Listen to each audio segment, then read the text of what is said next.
মানুষ অভিযোগ করে, ও আমার এটা নেই, আমার ওটা নেই। একটা ঘটনা আছে, এক মানুষ আল্লাহর কাছে অভিযোগ করত কারণ তার কোনো জুতো ছিল না, যতক্ষণ না সে এমন একজন মানুষকে দেখল যার পায়ে ছিল না। তাই যখন আপনি সম্পদের দিকে তাকাচ্ছেন তখন আপনার নিচের লোকদের দিকে তাকান। ও আমার চেয়েও গরিব লাখ লাখ মানুষ আছে, আলহামদুলিল্লাহ।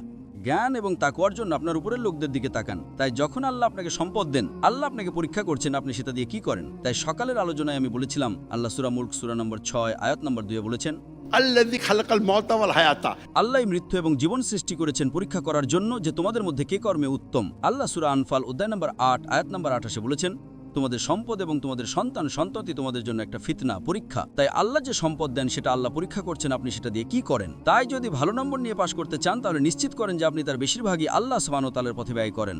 আমি এই সব লোকদের বলি জাকাত মিনিমাম 2.5%, কিন্তু আমি যেসব বিলিয়নিয়ার বেশ সম্পদশালী লোকদের সাথে দেখা করি তাদের পরামর্শ দিই। আমি তাদের বলি, আপনার ব্যবসায় আল্লাহকে অংশীদার পার্টনার বানান, এবং যখন আপনি আল্লাহকে অংশীদার বানান তখন আপনাকে ছোট অংশীদার বানাতে পারবেন না, আপনাকে বড় অংশীদার বানাতে হবে। তাই আপনি যাই করেন তার 51% আল্লাহর পথে দেন। এটা ইসলামিক বিধান নয়, এটা আমার পরামর্শ। এটা কোরআন বা হাদিসে কোথাও উল্লেখ নেই।